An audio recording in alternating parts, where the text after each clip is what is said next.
কলকাতায় আছেন সহকর্মী সুব্রত আচার্য, যাব তার কাছে। সুব্রত,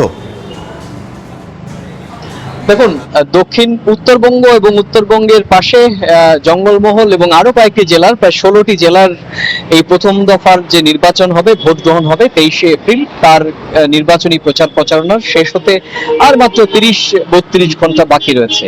21শে এপ্রিল মঙ্গলবার মধ্যরাতে নির্বাচনী প্রচার প্রচারণা শেষ হবে। এই প্রচার প্রচারণার প্রতি ঘন্টা, প্রতি মিনিট, প্রতি সেকেন্ড কাজে লাগাচ্ছেন রাজনৈতিক দলগুলো। আপনি জানেন যে এবার 294 আসনের পশ্চিমবঙ্গের বিধানসভা নির্বাচন 2 দফায় ভাগ করে ভোট গ্রহণ অনুষ্ঠিত হতে যাচ্ছে এবং নির্বাচন কমিশন এই ভোটটিকে অত্যন্ত গুরুত্বপূর্ণভাবে দেখছে।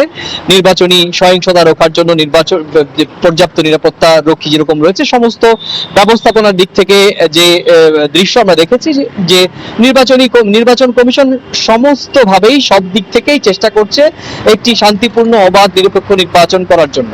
সে কারণে আমরা দেখেছি যে ভোটের আগে নির্বাচন প্রচারণাকালীন যে সংঘর্ষ বা নানা ধরনের যে রাজনৈতিক খুব উত্তপ্ত সেই পরিস্থিতি এখন নেই।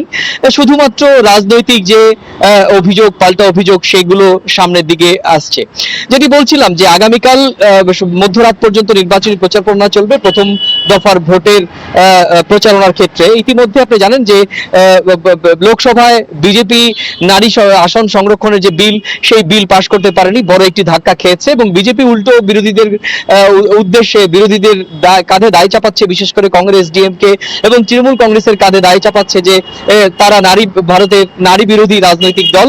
এবং যেহেতু পশ্চিমবঙ্গে আপনি জানেন যে পশ্চিমবঙ্গের যে ভোটার সংখ্যা তার প্রায় অর্ধেক ভোটারই নারী, সুতরাং এই নারী ভোটারদেরকে লক্ষ্য করেই কিন্তু বিজেপির পক্ষ থেকে এই প্রচারণা চালানো হচ্ছে। আজকেও দেখেছি যে নির্বাচনী প্রচারণায় জঙ্গলমহলে যখন বিজেপি সর্বভারতীয় সভাপতি নবীন নীতিন তিনি যখন এসেছেন, তিনিও কিন্তু একই রকম ভাবে তৃণমূল কংগ্রেসের বিরুদ্ধে নির্বাচনী প্রচারণায় অস্ত্র চালিয়েছে যে তারা নারী বিরোধী দল। অন্যদিকে নির্বাচনী প্রচারণায় মমতা বন্দ্যোপাধ্যায় এবং দলটির সৈনিক বলে পরিচিত অভিষেক বন্দ্যোপাধ্যায় উল্টো বলছে যে লোকসভা নির্বাচন সহ পঞ্চায়েত, পৌরসভা, সিটি কর্পোরেশন সমস্ত জায়গাতে কোনো ক্ষেত্রে তৃণমূল কংগ্রেসই একমাত্র দল যে দলটি প্রায় 50% আসন নিশ্চিত করেছে এবং খোদ লোকসভাতে 38% তৃণমূলের মহিলা প্রার্থী রয়েছেন।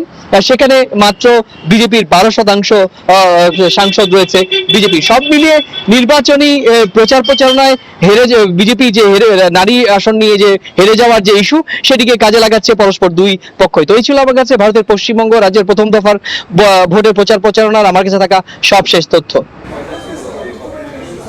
কলকাতা থেকে সহকর্মী সুব্রত আচার্য।